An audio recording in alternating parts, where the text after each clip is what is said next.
Bem-vindos ao segundo Fórum Janeiro Branco de Uberaba e o nosso tema de hoje para a palestra de encerramento é tecnologias e suas perspectivas para a educação e para os pais, filhos e educadores, né? Vamos falar um pouquinho sobre a inserção dessas novas tecnologias, desses novos métodos no ambiente educacional e como que isso tem impactado as famílias, as escolas, a sociedade como um todo. Primeiramente, eu gostaria de me apresentar. Meu nome é Alessandra Salum, eu sou psicóloga, sou especialista em clínica psicanalítica, em sexualidade humana, neuropsicologia e sou mestranda em educação. E o porquê de falar desse tema especificamente aqui no segundo Fórum Janeiro Branco de Uberaba?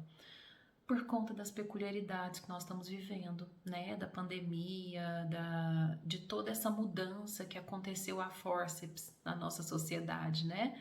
Em que as escolas tiveram que do dia para a noite fechar as portas, os professores não estavam completamente preparados para toda essa mudança, as famílias não estavam preparadas, muitas delas não tinham estrutura para comportar toda essa alteração.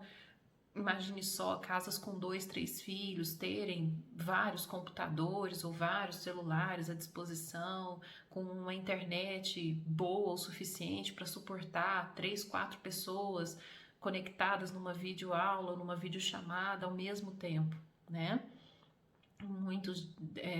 Muitas dessas pessoas acabaram se sentindo impotentes diante de tudo isso. Essa situação denunciou a desigualdade da nossa sociedade, a desigualdade dos recursos, né, para a educação, a desigualdade das famílias, a desigualdade da formação dos nossos professores, dos nossos educadores, né? A dificuldade dos pais, das famílias para conduzirem os desafios na educação dos filhos e a dificuldade dos próprios envolvidos, né? Dos próprios educandos, dos alunos, para lidar com todas essas adversidades. Então, é um tema de máxima relevância para trazer num fórum aqui que se propõe falar de promoção de saúde mental, né? E por que educação e saúde mental? Porque tem tudo a ver. O primeiro ambiente que nós convivemos depois da nossa casa é o ambiente escolar e é um ambiente onde nós vamos viver muitos anos da nossa vida. Passaremos mais horas na escola em algumas situações do que passamos com os nossos pais em casa, né, durante alguns anos aí. É no ambiente escolar que nós faremos amizades que durarão pela vida toda, que nós conheceremos parcerias amorosas, que nós passaremos frustrações, que nós constituiremos a nossa personalidade, o lado mais social da nossa formação individual, né? Vai ser constituído no ambiente escolar, mediante as dificuldades e os desafios que nós enfrentarmos. Então, essa transformação que nós estamos vivendo nesse ambiente hoje é de fundamental relevância. É um tema, sim, para ser discutido amplamente. E longe de nós querer, né, como eu já disse antes, querer esgotar este tema aqui também. O nosso objetivo é levantar questionamentos para que as pessoas realmente repensem a forma como estão se colocando, a forma como estão encarando essas situações em suas vidas e realmente reavaliem a sua inserção nesses ambientes. O Fórum Janeiro Branco esse ano, seguindo a tendência, né, atual, passou por uma transformação. Nós éramos um evento presencial, grandioso, com muitos palestrantes e muitas temas diferentes. E este ano nós tivemos que remodular, né, para um evento completamente online, exatamente para poder alcançar um número maior de pessoas, sem expor ninguém aos riscos devido à questão da pandemia. Nós vimos durante todo o ano de 2020 uma escalada no número número de mortes e alterações aí na questão da doença, nas formas de condução, nas políticas públicas, enfim, alterações que impactaram diretamente as famílias, os ambientes de convívio e o ambiente educacional. Escolas foram fechadas, relações foram rompidas, né? E amizades desfeitas ou distanciadas, famílias foram desestruturadas por conta da questão da pandemia. Quantas crianças que se encontravam protegidas nos ambientes escolares, principalmente as que vivem em famílias de baixa renda, famílias que estão em ambientes de risco, em ambientes menos favorecidos por alguns programas sociais. Os pais encontravam ali no ambiente escolar um lugar seguro para que as crianças ficassem e que, além de aprendessem, né, os conteúdos acadêmicos, que ali também eles fizessem amizades e eles estivessem bem cuidados. Com a questão da pandemia, nós notamos o quê? Essas crianças, principalmente de ambientes de risco, sendo violentadas, sendo abusadas, porque estavam agora confinadas em casas com pais violentos, com parentes abusadores, com vizinhos envolvidos em todo tipo aí de mazelas, né, de criminalidade, de envolvimento com atividades não tão desejáveis para o desenvolvimento das crianças. Então nós estamos aqui hoje, né, para falar um pouquinho de como tem sido para os pais, para os professores, para esses jovens, né, crianças e adolescentes, alguns adultos aí nas universidades, que tiveram suas histórias nesse aspecto interrompidas, né? Seus sonhos interrompidos, suas relações interrompidas por conta da chegada da pandemia. E como que nós vamos conduzir isso em 2021? A perspectiva de retorno é vaga, né? Nós temos algumas políticas aí para o retorno às aulas presenciais, mas nós temos muitas incertezas, nós temos medos por parte das famílias, temos outras desejando muito esse retorno, temos aí crianças que querem voltar e que estão morrendo de saudade dos colegas, outras que nem tanto. Então é um ambiente muito diverso, né? E diante de tanta diversidade, como encontrar um meio termo, né? Como encontrar um denominador comum aí que seja viável para todos nós? A gente tem que primeiramente ressaltar nessa situação toda o quanto que houve uma perda em termos de qualidade de vida e em termos de qualidade de saúde mental, no geral, tanto para as crianças e adolescentes, quanto para os professores, quanto para os pais. Pense a situação primeiramente dos estudantes, né, que perderam seus amigos, perderam a proximidade, perderam seus namoradinhos, né? Perderam ali as suas expectativas, né? Aqueles que estavam em vésperas de vestibular perderam essa possibilidade porque não tiveram esse aprofundamento dos estudos. Enfim, houve uma interrupção de jornadas, né? E por mais que tenha havido aí um esforço para que a educação não parasse, né, e um esforço pelo ensino remoto, nós notamos que, apesar dos professores estarem fazendo o seu máximo, ainda assim houve muitas lacunas, né, e esses estudantes vão carregar aí as marcas dessas lacunas que terão que ser sanadas no decorrer do tempo.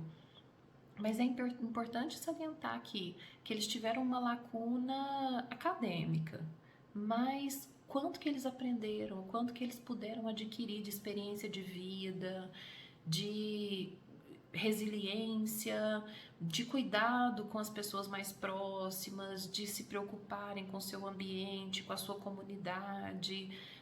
Aquelas famílias que souberam significar essa experiência para os próprios filhos, né, para os jovens ali que estavam convivendo, vão ter vão presenciar, né, vão poder assistir a formação de adultos muito capazes e muito completos emocionalmente, porque eles terão passado por grandes sofrimentos, por grandes perdas, mas eles terão também tido a oportunidade de entender e de enfrentar todas esses desafios que as gerações anteriores nem sonhavam em passar, nem imaginavam como lidar, né?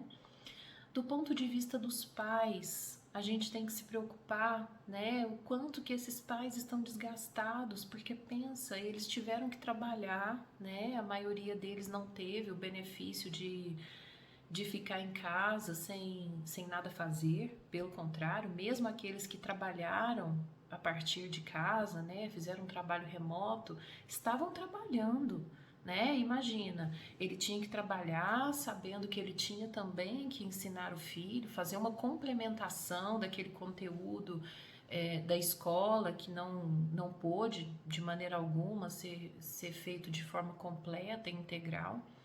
Ele tinha que conduzir esses filhos, porque muitas vezes as crianças e às vezes os adolescentes estavam ali angustiados, entediados.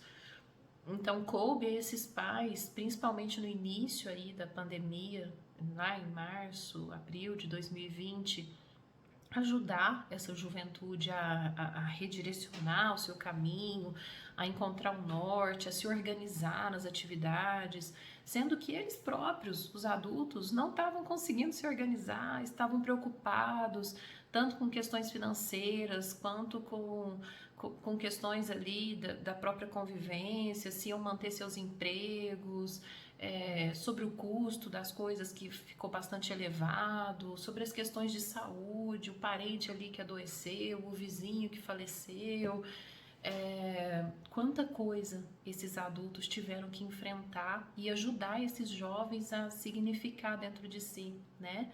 Eles tiveram que ajudar enquanto eles ajudavam a si mesmos, né? Ajudar os outros, né? Os jovens enquanto ajudavam a si mesmos. Foi um desafio, tem sido um desafio para todos os adultos. Além do mais, eles tiveram que ser inseridos de cabeça num ambiente virtual aí, tecnológico, em que todos eles, ou a maioria deles, era turista digital, não era ali nativo, né? As gerações mais novinhas, né? Eles já são todos nativos digitais, eles já nascem com o celular na mão, ou tendo um contato muito próximo com esse ambiente tecnológico, o que não acontece com as pessoas ali da minha geração e das gerações anteriores à minha e algumas até depois de mim. Então, assim, o quanto que eles tiveram que mergulhar de cabeça e realmente aprender, porque era reunião na plataforma online ali no trabalho, reunião da escola do filho, ajudar o filho a entrar na aula online, ou quando não tinha aula online, era buscar as atividades ali impressas na escola e colocar esse filho para trabalhar e ajudar essa criança ou esse adolescente a manter o foco e orientá-lo na produção dessas atividades. Não foi nada fácil, não tem sido nada fácil, então tem sido realmente um desafio para pais e para filhos. E os professores então nem se falam, né? Porque de repente eles já estavam ali com seus planos de aula, com seu planejamento anual, todo estruturado e foram virados de pernas para o ar, né?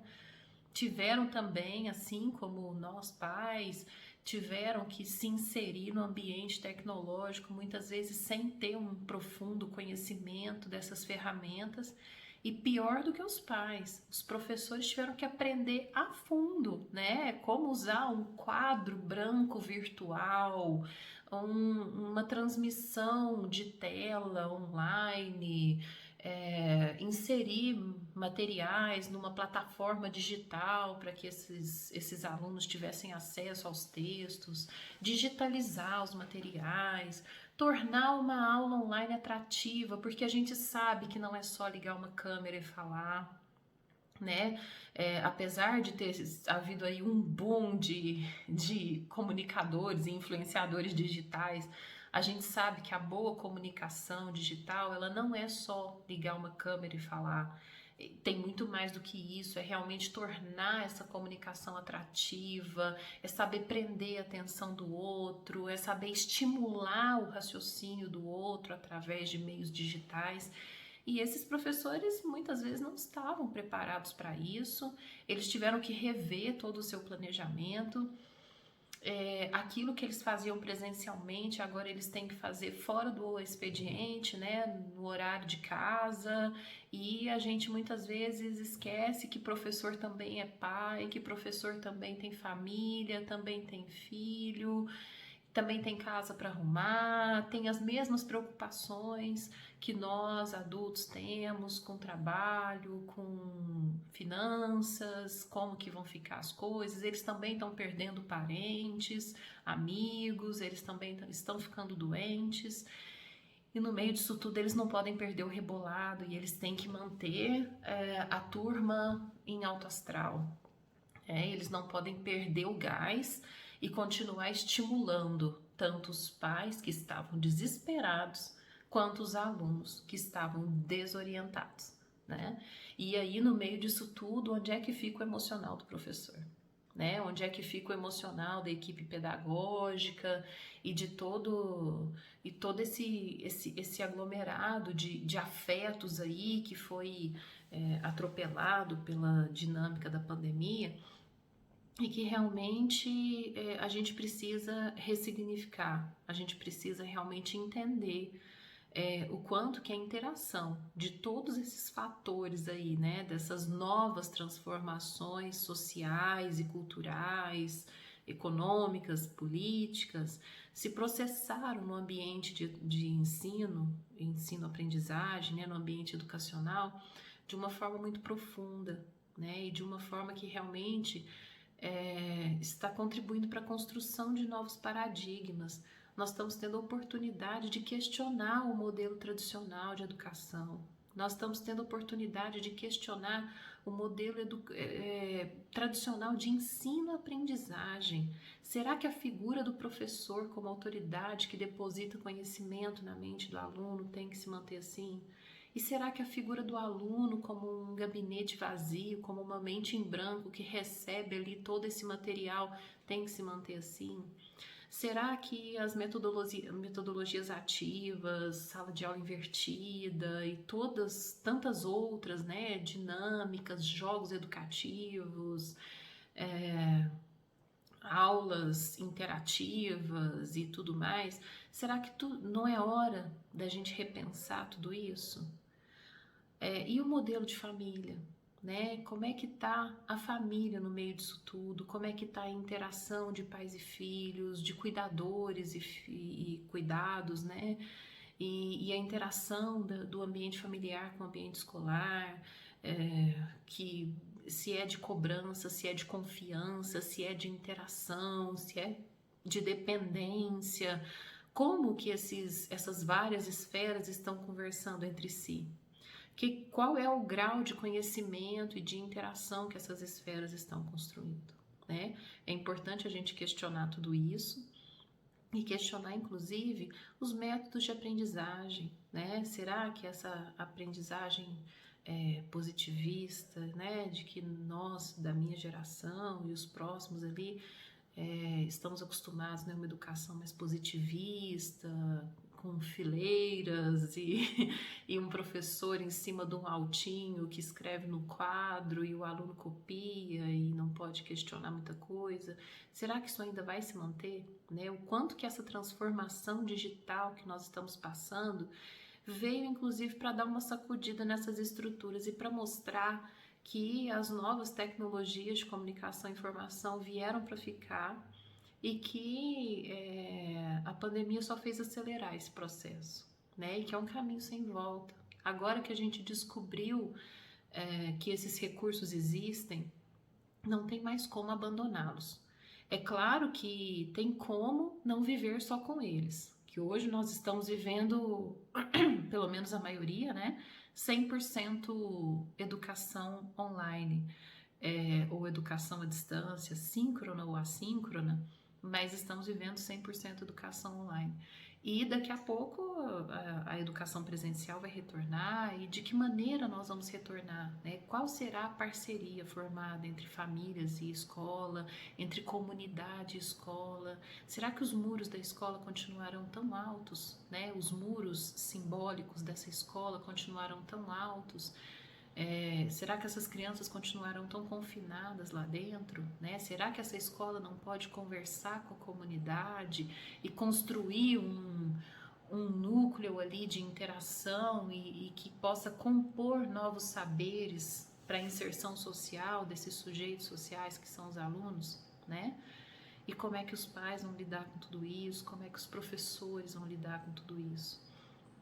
São mudanças muito grandes, são situações muito novas que todos nós vamos ter que aprender a conduzir, né? E que não é nem um pouco fácil, não é nem um pouco intuitivo.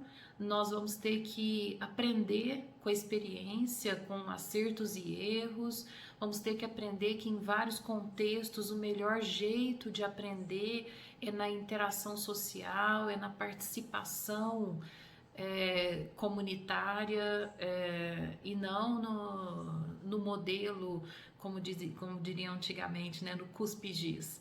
É muito mais do que isso. Atualmente, o aluno aprende vivendo, né? Ele vivencia as experiências e delas ele abstrai os conhecimentos. E é isso que a gente tem que trazer cada vez mais para o ambiente de ensino-aprendizagem, sem perder de vista, claro, que precisa sim de uma motivação e de uma estimulação, mas a gente não pode esquecer dos ensinamentos, né, do grande educador brasileiro, Paulo Freire, que falava que a educação tem que ser amorosa, né, que o professor tem que comunicar e não fazer comunicados, né. Ele não tem que ser uma coisa vertical, né, de cima para baixo. A educação tem que ser horizontalizada, a relação tem que ser de muita cumplicidade entre educandos e educadores, e que o educador aprende tanto quanto o aluno, né? Que na experiência ali de sala de aula, toda aula é única, todo aluno é único, e toda família é única, e cada comunidade ali que o professor entra para dar aula naquela escola, aquela comunidade também é única, e o quanto que isso realmente muda a vida das pessoas, o quanto que isso muda a forma como as pessoas estão compreendendo as suas interfaces aí de relacionamento.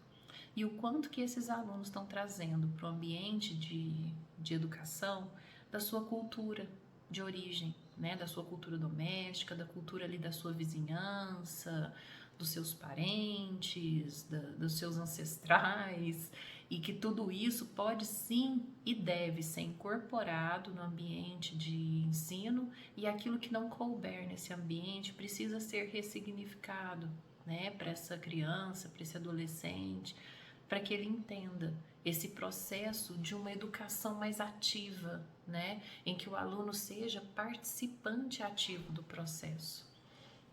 E nisso a tecnologia tem muito para contribuir, e a gente precisa começar a ver ela não como inimiga, né? Porque hoje ainda temos uma visão de que a tecnologia atrapalha, de que a tecnologia distrai, de que ela interfere nos processos de aprendizagem. Eu tenho recebido inúmeras queixas durante o último ano aí de 2020 no consultório, né, de pais que reclamam que o filho fica o dia inteiro nas telas e que ele não faz mais nada a não ser ficar nas telas, e que isso é um complicador, porque esse filho está desaprendendo de viver. E aí eu tenho trabalhado muito com essas famílias, e eu recomendo que cada um de vocês busque esses significados, né? Do quanto as telas, né, em geral, as tecnologias aí, elas podem ser úteis e viáveis, dependendo do significado que a gente dá para elas, do uso que a gente dá para elas. Se eu deixo meu filho o dia inteiro jogando um joguinho que não tem qualquer fundamento mais profundo, que não tem qualquer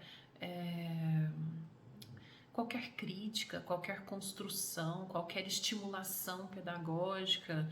Ok, esse menino pode sim estar perdendo algum tempo, mas ali nesse joguinho online, será que ele está interagindo com outras crianças? Será que eles estão ali trocando ideias? Será que eles estão contando casos da vida um do outro? Estão trocando experiências? Estão aprendendo alguma coisa? Né? Então, olha só, mesmo num joguinho que não é nada pedagógico, se existe ali uma interação, existe um aprendizado.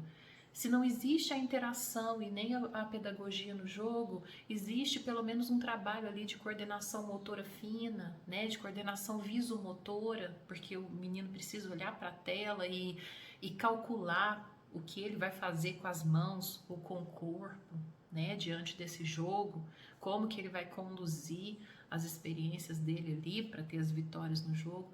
Então percebe como mesmo um jogo que aparentemente não teria qualquer serventia, que seria só um jogo vazio, ainda assim ele traz uma carga de conhecimento e de aprimoramento que a gente não pode desvalorizar de jeito nenhum, né?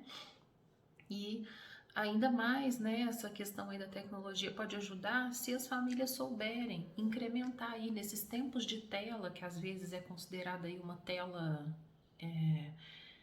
imprópria, inútil, alguma coisa do gênero, se a gente souber conciliar com isso alguns conteúdos, né, filmes, textos, jogos educativos, atividades comunitárias ali, o quanto que a gente pode aproveitar desse recurso riquíssimo que é a tecnologia para a gente poder incrementar a nossa sala de aula.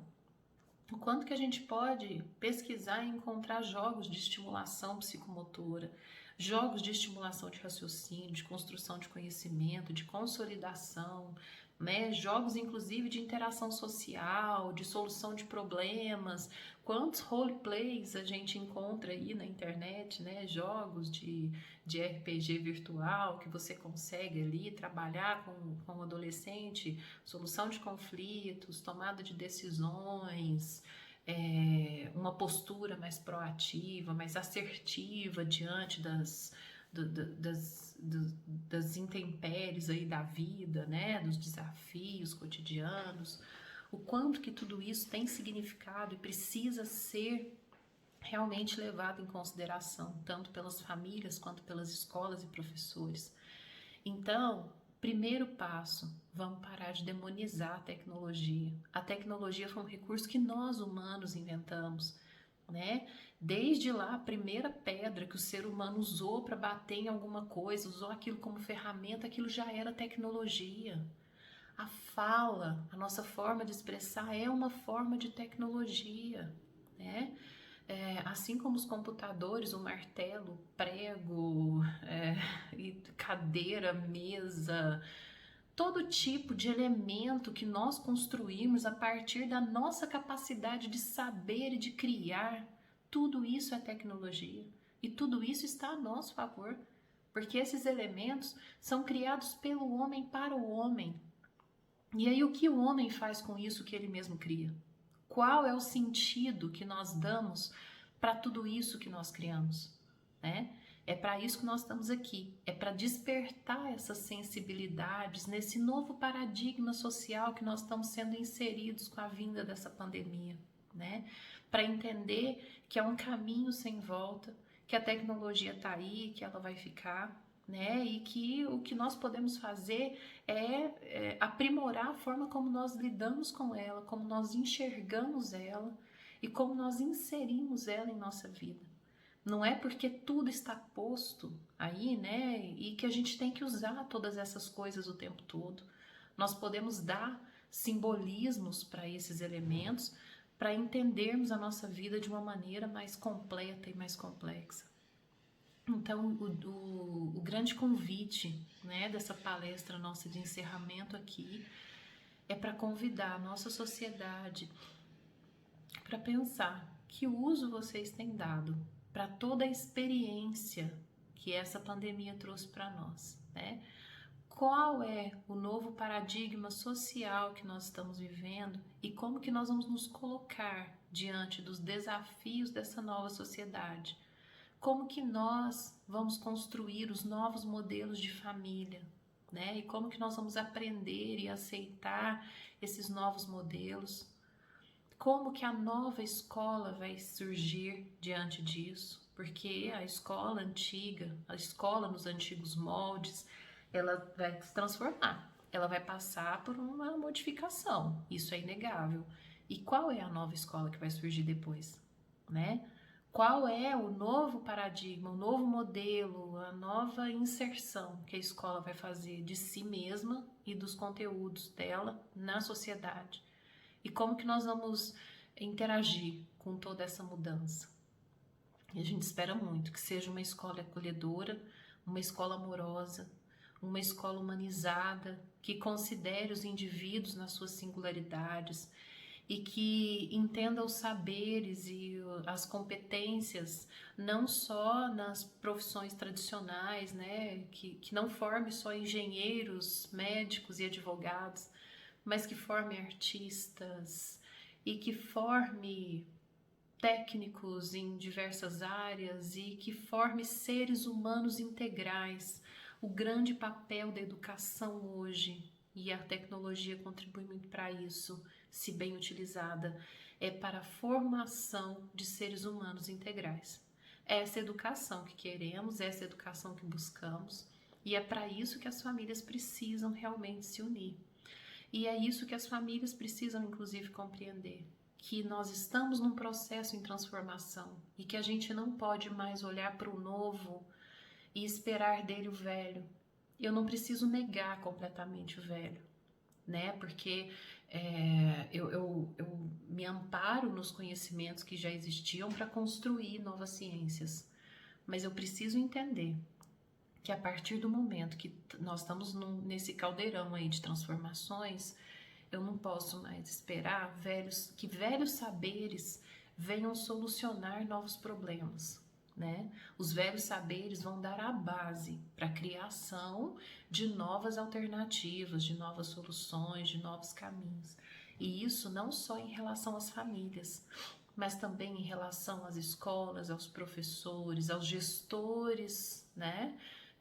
Quanto que tudo isso é permeado pelo contexto político, que também precisa passar por uma renovação, uma transformação de seus próprios saberes e de seus próprios significados, para conseguir acolher a educação em todas as suas dimensões, em toda a sua profundidade, entendendo que ela tem suas peculiaridades e que tudo isso precisa ser considerado.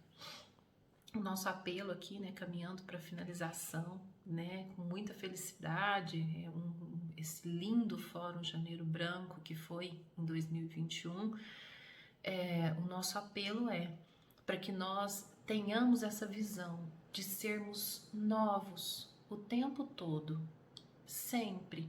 Sejam novos em tudo que fizerem, compreendam o novo, questionem o antigo, baseiem-se no antigo para entender quais foram as permanências e continuidades e quais são as novas perspectivas, o que é inédito, o que já foi proposto e que ainda não foi posto em prática. Muito do que é antigo ainda é novo, porque não foi utilizado. E tudo isso precisa ser questionado por todos nós. É com muito questionamento, com muita inclusão e com muita vivência em comunidade que nós vamos construir uma nova sociedade e que nós vamos construir novos valores e novas culturas, né? Esse é o nosso convite. E aí a gente fica aqui, né, encerrando esse segundo Fórum Janeiro Branco com um tema importantíssimo e fazendo realmente esse convite, porque falar de tudo isso é falar de saúde mental. Se eu não entendo as mudanças que a sociedade onde eu estou inserida estão se processando, né? Se eu não entendo tudo isso, como é que eu posso estar saudável no meio de algo que eu não entendo e que eu não me encaixo e que eu não me encontro, né? Saúde mental perpassa tudo isso. Saúde mental é se sentir incluído na sociedade onde você está. Né?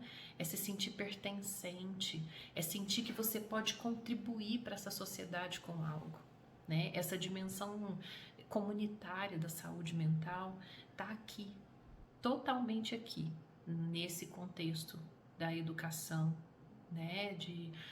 com professores, escolas, famílias. É um contexto extremamente importante. A gente falou muito das subjetividades, né, na abertura, falamos de luto, falamos de perdas, falamos de compensações, tudo num âmbito mais interno.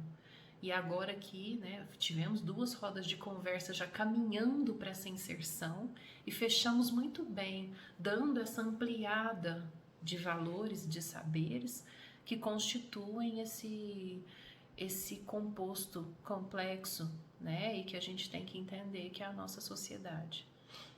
Muita saúde mental para todos vocês. Os meus contatos vão estar aqui na descrição do vídeo. Se vocês tiverem dúvidas, eu estarei respondendo a todos os comentários no chat. Podem me chamar se precisarem.